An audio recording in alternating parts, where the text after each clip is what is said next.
डोंबिवलीतील शिवसेना आणि भाजपच्या राड्यानंतर शिंदेंच्या शिवसेनेच्या 2 उमेदवारांना पोलिसांनी अटक केली आहे। शिंदेंच्या शिवसेनेचे नितीन पाटील आणि रवी पाटील यांना पोलिसांनी अटक केली आहे। या दोघांनाही शास्त्रीनगर रुग्णालयात वैद्यकीय तपासणीसाठी आणले असता दोघांचीही प्रकृती खालावल्याचे लक्षात आलं।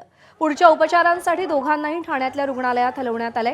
पोलिसांची कारवाई चुकीची असल्याचं आमदार राजेश मोरेंनी म्हटलंय, तर नितीन पाटलांची पत्नी आणि शिवसेना उमेदवार रंजना पाटील यांनी बरवाईट झाल्यास पोलीस जबाबदार असतील असा इशारा दिलाय।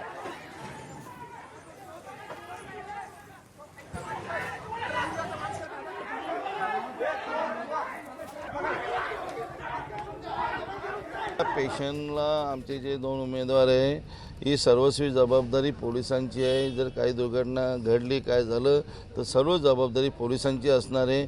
दुसरं आम्हाला काय बोलायचं आहे, कारण आमचे हे 2 उमेदवार आहे, तब्येत बिघडलेली असताना सुद्धा त्यांच्या कारवाई होते अतिशय चुकीचे आहे आणि आम्ही त्याचा निषेध करतो आणि ही सर्वस्वी जबाबदारी पोलिसांची। खोटं बोलून त्यांना तिकडनं हॉस्पिटलमधनं हलवण्यात आलं। मला बाहेरून कळालं, मला मी पोहोचले हॉस्पिटलला, इथे कळालं इथं नाही पोलीस स्टेशनला आहे। पोलीस स्टेशनला अगदी मला रडून गयावया करायला लागलं। पोलीस स्टेशनच्या बाहेर मला आरडाओरड करावं लागलं।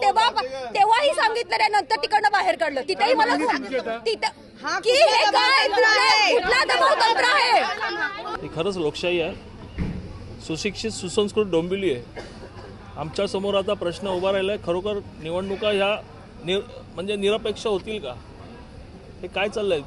अक्षरशः 190च्या वरती BP आहे, त्याला कसं काय घेऊन आलं हॉस्पिटलमधून? ॲडमिट असताना अटक कशी काय दाखवतात?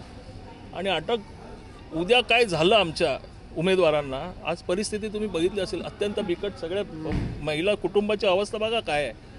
पोलिसांवर कोणाचा दबाव आहे? पोलीस कोणासाठी काम करतायत? ABP माझा, उघडा डोळे बघा नीट।